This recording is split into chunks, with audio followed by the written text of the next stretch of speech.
আসসালামু আলাইকুম। আশা করছি ভালো আছেন সবাই। তো আপনারা সবাই আগের ভিডিওগুলো আমার দেখছেন। আমি আগে ভিডিও আপলোড করছিলাম কয়েকটা, আপনারা সবাই দেখছেন। এই যে হাঁসের খোপ মানে ঘর বানানো নিয়ে তারপর কত টাকা খরচ হয় আপনাদেরকে জানাইতে চাইছিলাম, এই ঘরের ভিতরে কত টাকা খরচ হয়।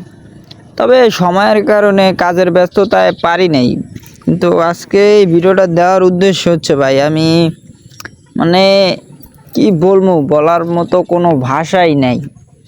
আর হাঁসের বাচ্চা 52টা হাঁসের বাচ্চা সবগুলো মারা গেছে, একটাও টিকাইতে পারিনি। অনেকে আমার বলছিল কারেন্টের বাচ্চা কিনিস না, মানে কারেন্টে যেটা ফুটানো হয়েছে মেশিনের মাধ্যমে সেটা কিনিস না, তবুও কিনছি, কারো কথা শুনি নাই। আবার কেউ কেউ বলছিল যে এই ছোটো বাচ্চা কিনিস না, আর বড় থাকেন, তাও শুনি নাই। কিন্তু এখন সব বাচ্চাগুলো মারা গেল। বাচ্চা মানে মোটামুটি বড় হয়েছে, 1 মাস 15 দিন বয়স, সেই বাচ্চাগুলো সব মারা গেছে 2 দিনের ভিতরে।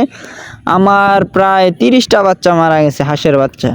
মানে কি বলবো, একেবারে মানে আমার বলার কোনো ভাষা নেই। আর আগেও 20টা মুরগি মারা গেছে, এবারও 30টা হাঁসের বাচ্চা মারা গেছে। কি মানে কি বলবো, কিচ্ছু বলা নেই। যাই হোক, সবাই দোয়া করবেন আমার জন্য।